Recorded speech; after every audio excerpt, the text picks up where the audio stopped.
আল্লাহ বলেন, বান্দা আসমান বরাবর বিপদ আসলেও টেনশন করবি না। দুই জিনিস দিয়ে আমার কাছে সাহায্য চাও। এক নম্বরে ধৈর্য, দুই নম্বরে নামাজ। ধৈর্য এমন দামি একটি সম্পদ, হাসরের ময়দানে আল্লাহ বলবেন ধৈর্য ধারণকারীরা বিনা হিসাবে জান্নাতে যাও। ইন্নামা ইউওয়াফাস সাবিরুনা আজরাহুম বিগাইরি হিসাব। আল্লাহ বলবেন ধৈর্য ধারণকারীরা বিনা হিসাবে জান্নাতে যাও। ইয়া আইয়ুহাল্লাযীনা আমানু ইসবিরু ওয়া সাবিরু ওয়া রাবিতু ওয়াত্তাকুল্লাহা লাআল্লাকুম তুফলিহুন।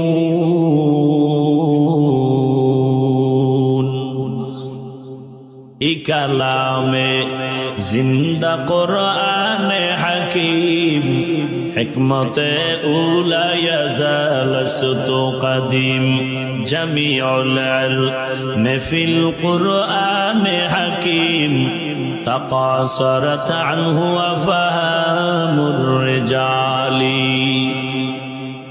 আল্লাহর এক বান্দা যুবক, এমন কোন অপরাধ নাই, করে নাই। হেদায়েতের মালিক আমার আল্লাহ। মান ইয়াহদিল্লাহু ফাহুয়াল মুহতাদ ওয়া মান ইউদ্লিল ফালান তাজিদা লাহু ওয়ালিয়্যাম মুরশিদা। আল্লাহ কবুল করলে হেদায়েত পেয়ে যাবে বান্দা, আল্লাহ যদি চান। আর কপাল যদি খারাপ হয়, 13টা বছর পর্যন্ত রাহমাতুল লিল আলামিনের বরকতি চেহারাটা পর্যন্ত দেখলো, বরকতি জবানে বয়ান শুনলো, এরপরেও কালেমা নসিব হলো না। কার? আবু জাহাল ওদিকে তরবারি নিয়ে দৌড়ায় আমার নবীর গর্দান কাটার জন্য। কে? ওমর। সেই ওমর আল্লাহর কাছে এত দামি হয়ে গেল। আমার নবী বলেন, লাউ কানা বাদি নবিয়্যুন লাকানা উমর। আমার আল্লাহ আমি নবীর পরে নতুন কাউকে যদি নবুয়ত দিয়ে নবী বানাইতেন, পরের নবী ওমর হয়ে যেত। এটি কপালের ব্যাপার।